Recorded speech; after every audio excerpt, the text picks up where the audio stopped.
Today, we're kicking off a new video series where we highlight stories from Edge Impulse developers building AI solutions in the real world, where things are messy, uncertain, and unpredictable. I'm Brian McFadden, a developer relations engineer at Edge Impulse. In this first episode, I speak with Fernando Dezan, the co-founder and CTO of Sanesoluti, a Brazilian company that's focused on water flow recognition and associated telemetry equipment. We chat about his personal experience with drought, his team's award-winning hackathon project that uses Edge AI for leak detection, the associated challenges they came across, and Fernando shares a special full circle moment. Fernando, welcome to the show. I know we've been communicating over email, but it's really nice to sit down and have this face-to-face conversation. It's actually the first time I've seen your face, so that's pretty cool. Are you ready to dive in? Yes, I am. Let's go. All right, let's do it. You and I started communicating because you participated with your team in the Edge Impulse Hackathon that we ran at the end of last year in partnership with Hacker Earth. And your project actually won an award, which is very cool, but we'll more on that later. We'll get to that down the road in this conversation. I think to kick things off, let's go back a little bit. Let's give the viewer a bit of an introduction about who you are and why you started your company and the name of your company and all the things like that. And we'll go from there. Nice. Well, my name is Fernando Dezan. I am a Brazilian engineer. My company's name is Sanesoluti. So it means solutions for the sanitation market in Portuguese. We started 10 years ago with the idea to design embedded devices for the water market. But people in Brazil that deal with me, they say I have some fixation about the water. And this came from childhood because my mom, she's a special kind of immigrant. So it's the kind of immigrants that we have in Brazil that had to move south, do it a very severe drought in the 80s. So it's around 9 million people had to move it south back there. My mom and my grandmother are among them. So I grew up in a house where water is sacred, I would say. So Mhm. uh, my mom used to tell histories about having to walk in miles to fill up a bucket of water and bring back home. And when I grow up, I start a company. We start to make the first leak locator, so devices that the water companies use it for locate the leaks on the roads. And I always have this little pain about it because was it doesn't matter how good the filters are, how much I improve the amplifiers. It always in the end dependable of the operator.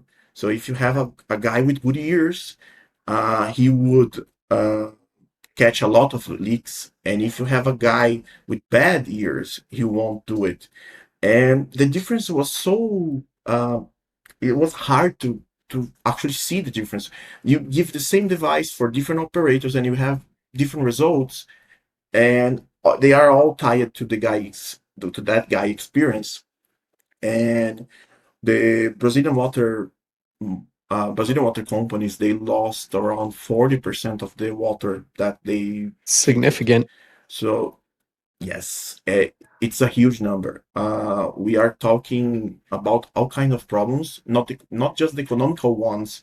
But I always say, imagine if Coca-Cola loses 40% of Yeah. wherever they bought it, it would be unbelievable. So, and one of the problems is like it doesn't matter what kind of device they brought.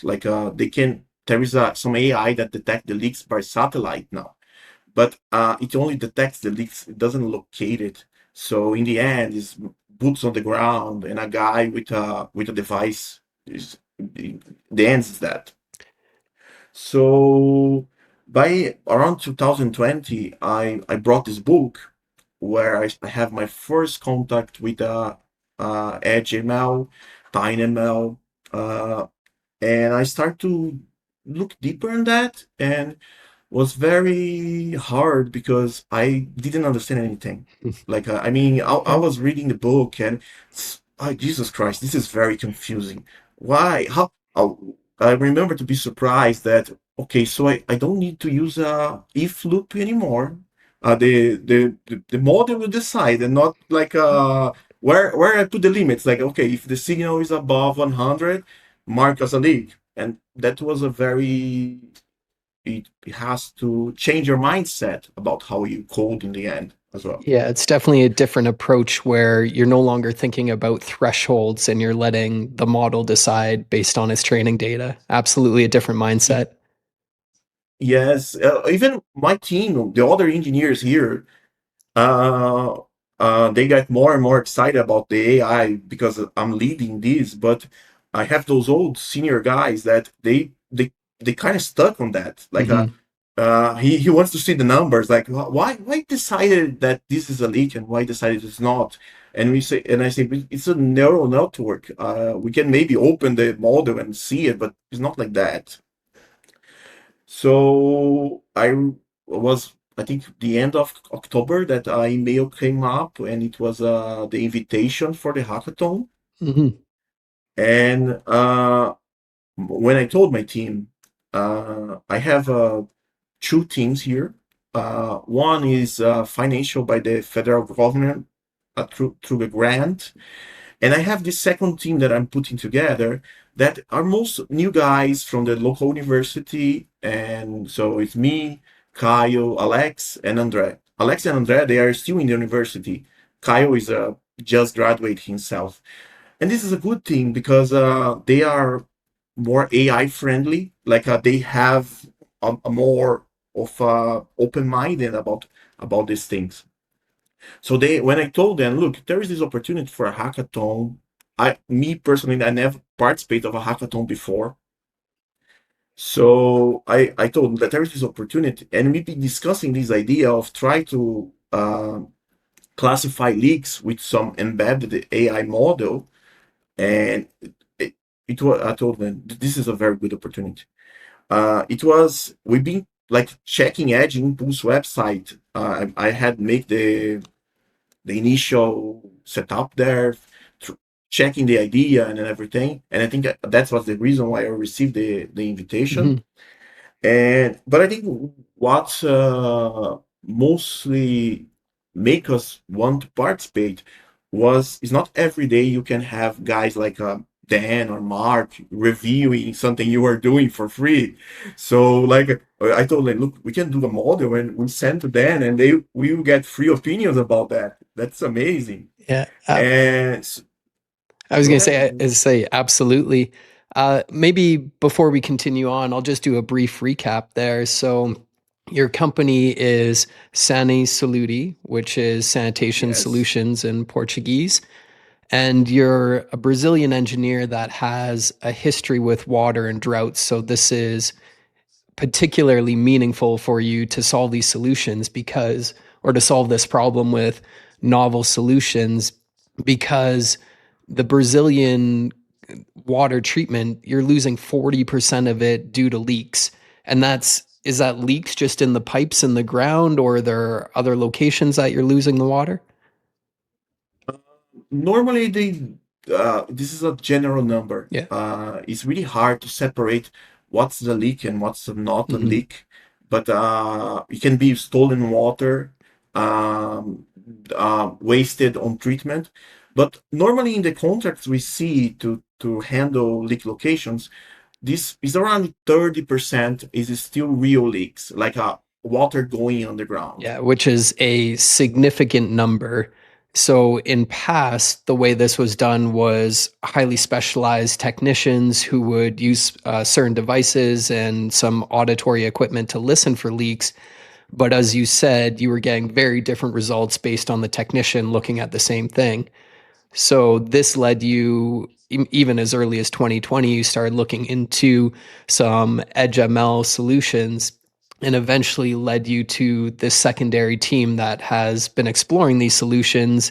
And you were playing around with Edge Impulse, the hackathon came up, and you're like, guys, this is a great time to build something.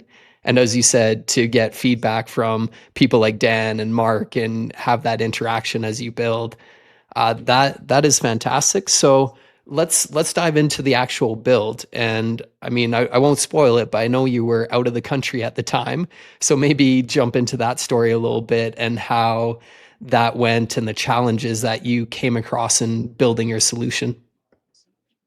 Well, the moment we got the email, I got also very excited. And then I realized that I had this big problem because I had these vacations planning with my wife, Mm-hmm. and she will not be happy about it. Yeah. So I was going to Norway to see the Borealis for the Northern Lights, I think the name in English, Yep. and also the snow. I was Go going to ahead. say Northern Lights, the unofficial term. No, Yeah. And so, a little just tangent. Did you see the Northern Lights? yes. Sorry, it cut Did it. If did I you saw see? it, Yeah. Did you see the Northern Lights when you're up there? uh, yes, then it's amazing experience. They're So maybe most beautiful thing I saw in my life. It's like a true moment, like very an cool. amazing, They're amazing. they're pretty magical. They kind of just dance around the sky. I've seen them a few times. That's awesome. Was a very magical days there. Yeah. But I was like talking the AI specialist in the company is me. So like I told my guys like I will try to do what I can while I'm away, and we keep talking. So first day there, it was a record of snow for the in 20 years or 30 years. It's never snowing that much in Tromsø. Then was snowing less October, November. So first day I have to talk to my wife. Look, you are going to do the driving around because I'll be on my phone connected to the Edge Impulse and trying to train these AI models. And she's like, "What the hell is an AI model?" And so it was like this ended up with a very strange gallery on my cell phone because Yeah. I have those amazing pictures of mountains, snowing roads, and river, frozen lakes, and then Edge Impulse, print screens of my cell phone that I was sharing with my team. Yeah. And that says a lot about how Edge Impulse is good in remote use because if I could train a model in my cell phone while I was driving in this very far away road, I would basically just trying different features and different models, and I could just left there running for a while, and then I would receive an email saying, "Okay, the training is done. Check the results," and that was a very helpful in that time. Yeah, that definitely leads to a very interesting vacation for a number of reasons, and hopefully Yes. the photo album is quite memorable. So taking it back just a step before training, can we talk about the actual data collection? So a lot of people listening might not know exactly what your solution was. So can we talk about the type of data you collected and what the actual process was driving around to collect that data? Yes. What we had to do was create a way to record the audio on those leaks, on those specialized leak locators, Hmm. and that was the data we have. So in the beginning, we had some records that some customers made and sent to us over the years. I found some data online that was from the university as well, and so basically it was wave files with a 20K 24 kilohertz sampling frequency, and they are recorded everywhere, and that was a problem in the project.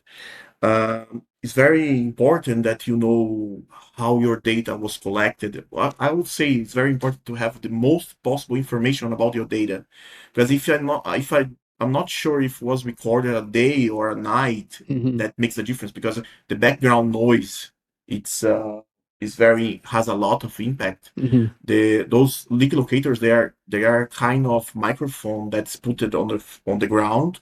So a guy walks on the street, the whole street, meter by meter, putting the microphone on the ground and collect data. And then he just listens with a headphone, and if he normally they would say, if I hear the sound of the sea, it's usually a leak. Yeah.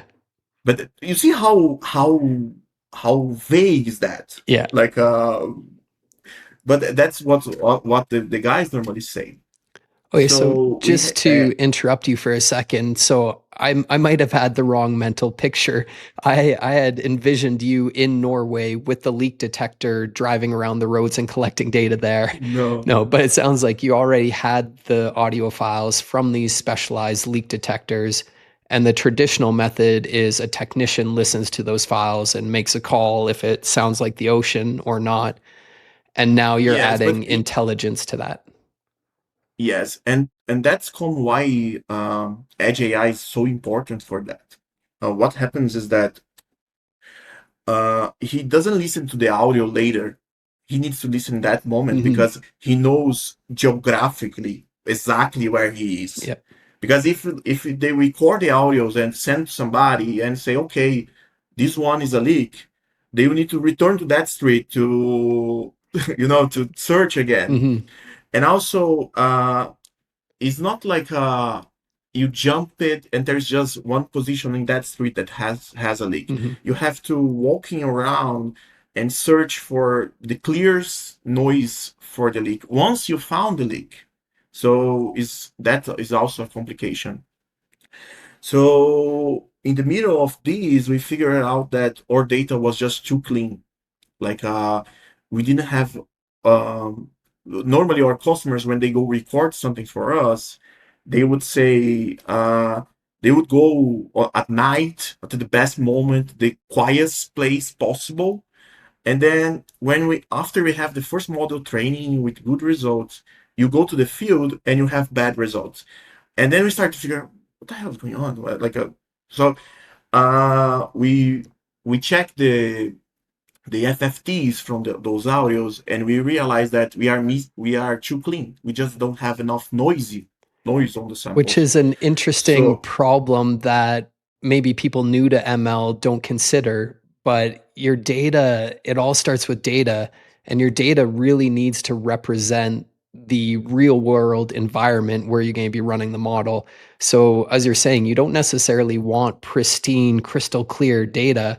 You want real world, messy, actual data. it- you you can train a model with pristine data, but then it's going to fail in real world. Mm-hmm. So and that leads to something interesting about the products because then you need to design together with the customer in a way because your customer maybe is the one that's going to have those more real data than you while you are designing this stuff. Mm-hmm. So I have this friend. He moved to Rio de Janeiro a few years ago, and he's the manager of the water leaks division there. So I call him and say, "Look, can you receive one of my guys for a week and let him just follow your teams and see how many leaks he can record?" And well, Alex drive to Rio de Janeiro and have this very, it was his first time in Rio, and he didn't see the Christ, he didn't go to the Pão de Açúcar, he didn't, he, I have to ask him, but I think he didn't even see the beaches, okay? It was just So trenches. he goes to Rio, doesn't see any of the sights. It's his first time there. He's just driving around the road listening to audio. Yeah, exactly. Yeah, And trenches and traffic. So he yeah. met the real Rio de Janeiro, what we could say. Well, you'll have to send him back Uh so he can get some beach time. yes, well that can go later in that talk because that's going to happen. Oh, perfect. Uh, what happens that he in a week Alex returned to Indaiatuba where we are with 100 leaks Hmm. that he recorded. So you see how big is the number. So he was like 5 days there walking with the crew and more or less 20 leaks one crew was finding every day. There is he even told me like one day we call it the central, and the central says, look, we have a few leaks but they are in the south of Rio de Janeiro, so we have to cross the whole city. It's going to take a while. So the guy just told me, look, want to record a few more leaks? And he says, yes, let's just walk in the street. He doesn't need to go to a special place. They just walk in the street and they recorded a leak. Yeah, which shows just how prevalent this problem is. Yes. In Rio de Janeiro is very critical. They have one of the highest water losses in Brazil, so this leads to all kind of problems. Hmm. And so when he returned, I was still in Norway, but then I have a good data set because it's a curated data set where I know how it was recorded. I have all the intel about it. So I just split the data between what goes to the training, what the model cannot see. That's very important, guys. If you are hearing this in the future, don't mix up data. Keep some data that the model doesn't see to be your golden standards, okay? And so then we are able to train a model. And in that moment, also a second thing happens is that I was the whole week trying different features, and we end up with two models that had used a different architecture and using different features. And Hmm. both models are very similar in results. So the accuracy was more or less the same. And how to choose was the next problem. We are like, okay, and we noticed that one of the models was more paranoid. So he more or less anything that looks like a leak, he called it a leak. And the other model was more skeptical. So he he was more he had a biggest tendency to flag a known leak, a leak as a known leak. So we decided to fuse it both models and like put Interesting. them to fight. Let them choose. So one says, okay, I have 80% accuracy that this is a leak, and the other say I have 60% that's likely a leak. If they don't agree, we can make like say to the user, okay, record it again. Let's see if you can get a better audio if that was a leak. And so we fused the models in the end. We did that on the app as well. So we put both models on the pipeline, and we've been working with that since. So we even we draw two robots like with the bad cop and the good cop that they are in the app Yeah. to give some visual feedbacks. Yeah, so it sounds like during the month of the hackathon, you came across a few challenges. First, you're away in Norway, you're on vacation. So, as you're driving to sites to see what Norway has to offer, you're accessing the Edge Impulse platform remotely, just doing the work through your phone, sending screenshots back to your team back in Brazil. The next challenge was your data set. Your data was actually too clean. As you said, maybe it was recorded at night without a lot of background noise. So you had to send your teammate. First time he went to Rio, didn't get to see any of the sites, didn't go to the beach, but he got a nice data set that you were able to use and train some models with. And then you got down to two separate models, different architectures, and it sounded like one maybe had more false positives than the other, and you weren't sure which one was the right one to trust. So you ended up merging the results and looking at both of them, and as you kind of referenced, like a good cop, bad cop. And if there was still uncertainty, then you would record another sample to see if you could get a cleaner audio file. Yes, Yeah. that was the point. And actually, we also had some like a voting system. So Hmm. basically, the models are voting on every second, and then the longer you got the audio, the better the results will be. Yeah, exactly. Look at the votes from each model and then make a decision based on that. So doing a little bit of post processing after you got the insights from the data. Okay, so now Yes. let's bring this to the results. So I mean, we're speaking here because you did well in the hackathon. So obviously you overcame some of these challenges. So what were the results that you achieved, some insights that you learned, and maybe if you went back and started over, would there be something that you would do differently? Well, it's the results, we all got together in the same room to watch the transmission, and there is this when we got there is categories, Mm-hmm. and we won the impact for good. That was the especially it was the category that I personally want to win. Like Mm-hmm. when I read the ones, I say that this one is the one I want if I won. Yeah, and I'll So just there is elaborate for the viewers. So in okay. the hackathon, we had several different categories you could submit to. I think there was an AI model category, an AI project category. There was this impact award, which is tech for good. I think we also had a student submission, and I believe there was one more that I can't recall off the top of my head. But what you're saying is you went for the impact award because that was close to your heart. And as we started this conversation, obviously you have some history with drought in Brazil. It really impacted your mother and grandmother. So it's definitely meaningful for you. And the amount of water that's being lost in Rio from just leaking pipes is significant. So there's definitely tech for good and impact here. Yes, and it's very important to understand that this is not just a local problem in Brazil. It's like a worldwide problem. Like Italy loses around 40% as well. Which So is just even it, wild. yes, it's wild. It's just because the way the systems are underground, and they don't get newer, they just get older. Mhm. So leaks are just It's it's just just a something that's matter going of to time. happen. Yeah, just a matter of time before you Yes. get a leak, a pipe starts corroding, rusting, something like that. And yeah, absolutely. So sorry. So I sidetracked us a little bit there. So let's Don't get back worry. to your team's results, and you submit for the Impact Award because that meant something to you.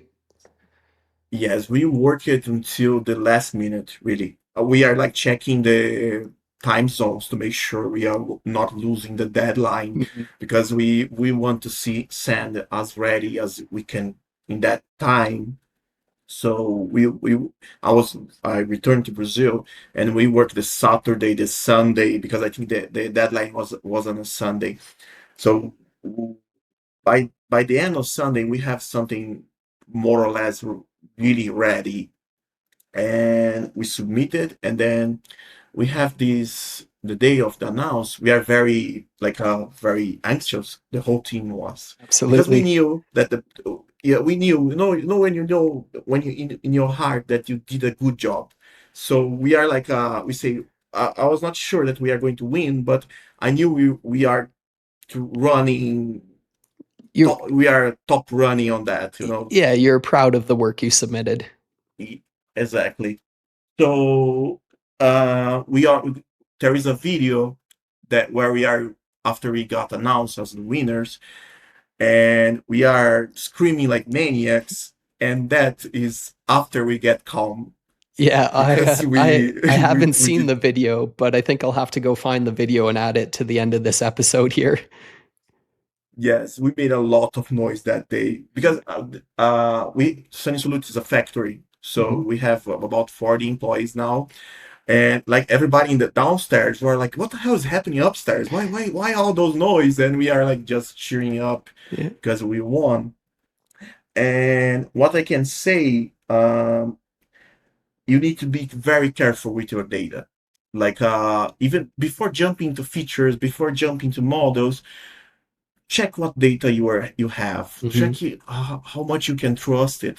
Like the Edge Impulse platform can do a lot, but in the end of the day, you are the one feeding the data. Mhm. So maybe if you have a very good result, is what's the word in English? It's like when it's overfitting, Yes. because your data is bad. Or if you have a bad result, is maybe it's also because of your data. So data is very important in that. So what I learned, I would say, most during that month is like a attention to the data all the time, and keep that over the years, because if you want to build a model that will be in the market for a while, you will add more data to that model in the future. So the more the better you started with your control of the data, the better you'll be in the future, the easier your life will begin. So I think this is was I learned it most Yeah, during that that's moment. very, very important. So I'm a developer relations engineer now, but I used to be a solutions engineer working with potential customers. And that was what I would always say. It starts with data. It starts with data. You have to get a data set. Data, it is time consuming and costly to collect, but if you don't start with good data, it just doesn't matter what you do after that. And then, True. And imagine, as you no, said, no, go ahead. Sorry. it's important to continually update that data as well because you can have model drift and you can have some differences over time and seasonality, etc. It also because if the if you imagine like you get this huge data set and then you realize that now you some important information is missing, Mhm. you know, like you just maybe it's not going to be trash, but